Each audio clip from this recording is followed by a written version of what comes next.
Hello friends, welcome in your favourite show picture अभी बाकी है और मैं हूं आपका दोस्त एंड होस्ट लकी। प्रोग्राम की शुरुआत करेंगे हमारे स्पेशल सेगमेंट सेलेब्स मीट में। जी हां, भीड़ के सामने चिल्लाना जिनका मकसद नहीं, अपने लफ्जों से मुतमईन कराना जिनकी ख्वाहिश है, वो शख्सियत आज हमारे बीच है जिनको किसी की पहचान की जरूरत नहीं है, क्योंकि ये जब स्टेज पर आते हैं तो आग सी लग जाती है। लाखों दिलों के दिल जीतने वाले, अपनी आवाज के बुलंद most talented singer Ravindra Upadhyay आज हमारे बीच हैं। तो हम चाहेंगे कि आज उनका इंट्रोडक्शन उनकी पहचान से, उनकी आवाज से और उनके म्यूजिक से हो। Sure.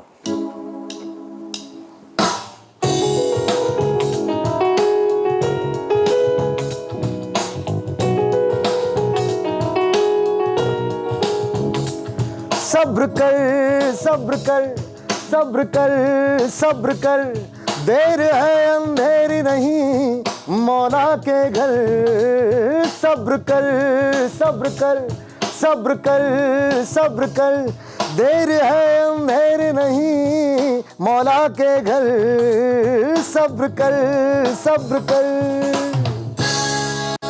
भाई बहुत खूब। सो वेलकम रविंद्र जी, आज हमारे बीच आप हैं पिक्चर अभी बाकी है के लिए। Thank you so much lucky, thank you so much. मुझे बड़ा अच्छा लग रहा है आपके इस प्रोग्राम में आज शामिल होकर, क्योंकि पिक्चर तो सच में अभी बाकी है। बहुत सारी चीज़ें हैं जो जीवन में अभी करनी है और बहुत सारा काम कर चुके हैं। जी बिल्कुल।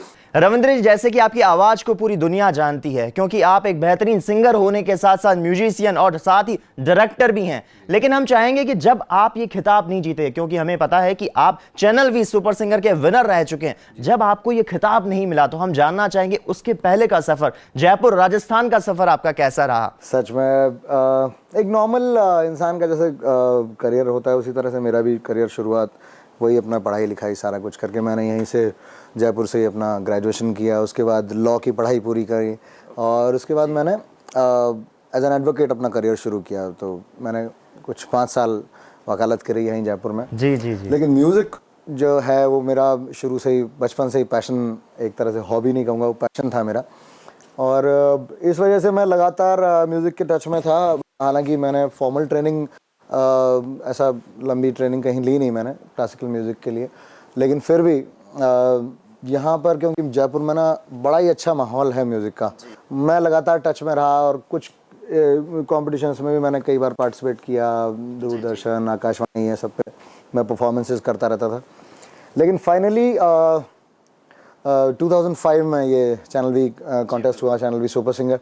तो उसके बाद तो खैर आप जानते हैं, उसके बाद एकदम अलग हो गया मामला। लेकिन वो भी एक अलग दौर था जब मैंने उस पूरे कंपटीशन में अलग अलग लेवल्स पे ऑडिशन दिए। अदनान सामी जी, ए आर रहमान साहब और हमारे हिमेश भाई जजेस थे हमारे। तो वो टफ कंपटीशन था एक, और भगवान की दया से मैं फाइनली आप सपनों की नगरी मुंबई में जाके पहुंचे। जी हाँ, जैसा कि हम जानते हैं कि मुंबई को सपनों की नगरी कहा जाता है, और आप भी कुछ सपने लेकर, संगीत के सपने लेकर, बड़ा सिंगर बनने के सपने लेकर मुंबई गए थे। बिल्कुल। तो आप ये बताएं कि मुंबई ने आपको तक कितना सफल किया, किस तरह से मुंबई से आपको सफलता मिली?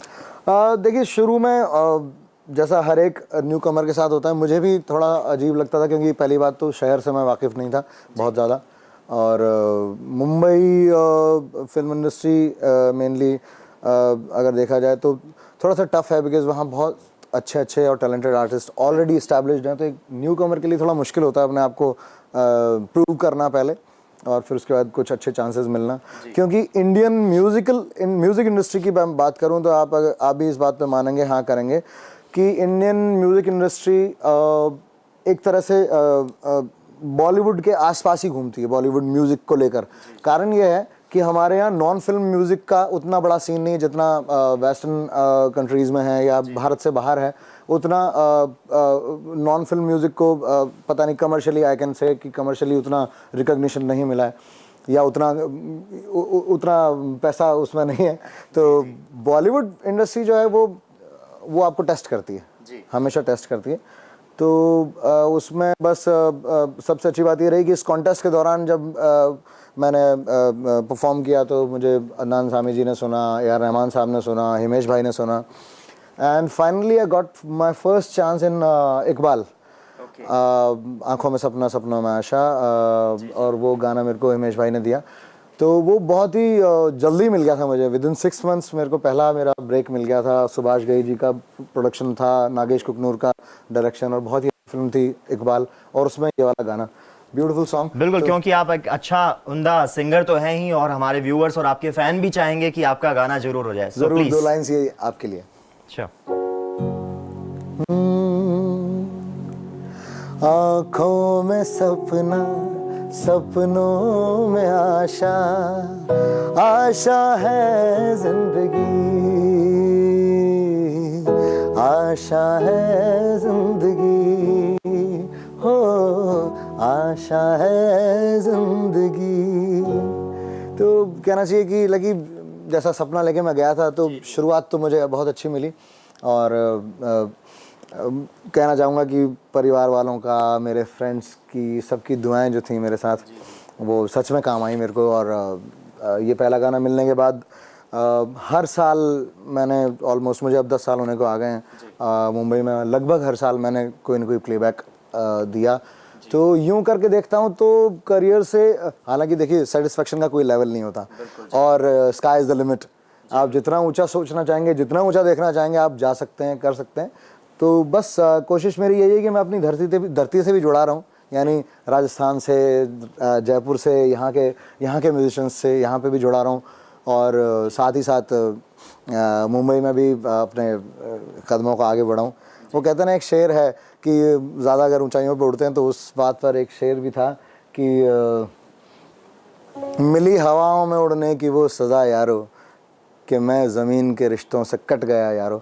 तो मैं ये नहीं चाहता हूँ कि मैं उतनी ज़्यादा हवाओं में उड़ूँ कि मैं इन रिश्तों से कट जाऊँ, क्योंकि मेरा हमेशा ये मानना है कि एज एन आर्टिस्ट, आप अगर रूट्स से नहीं जुड़े हुए हैं, आपकी जड़ें आपके साथ में नहीं हैं, तो आप किसी न किसी दिन किसी भी छोटे से हवा के अंदर से आपका पेड़ जो है वो गिर जाएगा। तो आई ऑलवेज बिलीव दैट आपको अपने रूट्स नहीं छोड़ने चाहिए, और मेरे रूट्स राजस्थान में हैं, जयपुर में है, तो मैं हमेशा जुड़ा रहता हूँ यहाँ पर। कोशिश। लेकिन क्योंकि आप राजस्थान से हैं, और राजस्थान की आवाज वैसे तो बुलंद है, लेकिन कहीं ना कहीं देखा जाए तो आप और मैं भी जानते हैं कहीं ना कहीं छुपी हुई सी है। तो उसके लिए आप क्या कहना चाहेंगे, किस तरह से राजस्थान की आवाज पे और भी गर्व फील किया जा सके, उसके लिए क्या करना चाहिए? मैं तो राजस्थान के म्यूजिक की बात करूँगा। वैसे तो यूँ देखा जाए तो राजस्थानी म्यूजिक जो है हमारा बहुत समृद्ध है, बहुत रिच है, और उसको वर्ल्ड वाइड रिकग्निशन ऑलरेडी मिली हुई है। लेकिन कहना चाहिए कि हम अभी, मुझे लगता है कि हम कहीं पे ये महसूस करते हैं कि घर में ही हमारी पहचान पता नहीं कहीं खो गई है। ऐसा लगता है कि इस दौड़ धूप में वो जो राजस्थानी म्यूज़िक की जो मिट्टी की एक महक है, उसको शायद आज हम लोग उतना संभाल के नहीं रख पा रहे हैं। मुझे कभी कभी ऐसा लगता है कि जो लोग म्यूज़िक को दिल से चाहते हैं, दिल से जीते हैं, अपने लाइफ को मतलब एक तरह से म्यूज़िक के अंदर डाल के जीना चाहते हैं, उन लोगों के लिए मुझे लगता है कि राजस्थान के लोगों को ही एफर्ट्स करने, हम ही लोगों को एफर्ट्स करने होंगे अपने आप को एक फिर से नई पहचान दिलाने के लिए जी। और उसमें बहुत सारे न्यू कमर्स, बहुत सारे अच्छे सिंगर्स जो पुराने भी हैं, मतलब जो खानदानी भी हैं, वो लोग भी अभी नई क्या चाहिए नई धारा में आके अपने आप को फिर से इस्टेब्लिश करने की कोशिश कर रहे हैं। जैसे अभी कोक स्टूडियो में भी राजस्थानी म्यूज़िक को बहुत अच्छा पहचान मिली है वापस से। तो ये सारी चीज़ें होनी चाहिए। एज एन आर्टिस्ट मैं हमेशा ये मानता हूँ कि कलाकार को अप्रिसिएशन की ज़रूरत होती है। उसे रुपए से ज़्यादा, पैसे से ज़्यादा कलाकार की पहचान और उसकी कमाई भी यही मानी जाती है, उसकी तारीफ। वही चीज़ एक कलाकार को एक अंदर से एक ताकत देती है, एक कि हाँ मैं अपने काम में अच्छे से और अच्छा करूँ। तो बस यही है कि अपने लोगों का साथ चाहिए। और जो भी व्यूअर्स आज मेरे को आपके साथ देख रहे हैं, मैं आपसे भी यही कहना चाहूँगा कि राजस्थानी फिल्म इंडस्ट्री बहुत रिच है। हमारे पास बहुत अच्छा कंटेंट है, बहुत अच्छे आर्टिस्ट हैं, बहुत अच्छे कलाकार हैं जो आके अपने टैलेंट को आप लोगों के सामने लाना चाहते हैं। बस थोड़ा सा आपका साथ चाहिए कि आप लोग उन्हें अप्रिशिएट करें। जब फिल्में राजस्थानी फिल्में रिलीज़ हों तो टिकट खरीद के आप उसे देखने के लिए जाएं। तो क्या होता है कि जब इस तरह का सहारा मिलेगा तो फिर वो चीज़ बढ़ती है। तो मैं भी यही चाहता हूँ और इसी वजह से मैं कोशिश भी यही करता हूँ कि जो यहाँ से जुड़े हुए जो प्रोजेक्ट्स हैं उनसे भी मैं जुड़ा रहा हूँ। और मैं लगातार कोशिश करता हूँ कि न्यू कमर्स भी जो भी कर रहे हैं उनको अभी पूरा मतलब सपोर्ट करूँ अपनी तरफ से, जो भी कर सकता हूँ मैं।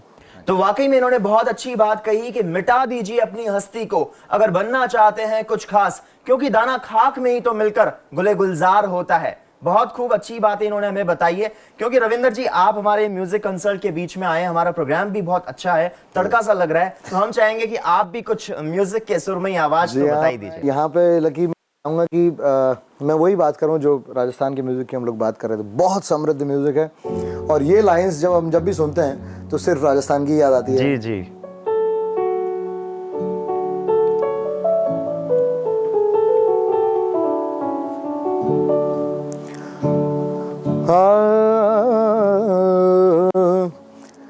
केसरिया बालों आवो नी पधारो मारे देश जी, पिया प्यारी रा ढोला हालो नी पधारो मारे देश। जी बहुत खूब। रविंद्र उपाध्याय जी से बातें रहेंगी जारी। फिलहाल यहाँ रुकते एक छोटे से ब्रेक के लिए, आप कहीं मत जाइएगा, यूं ही देखते रहिएगा हमारे प्रोग्राम जिसका नाम है पिक्चर अभी बाकी है।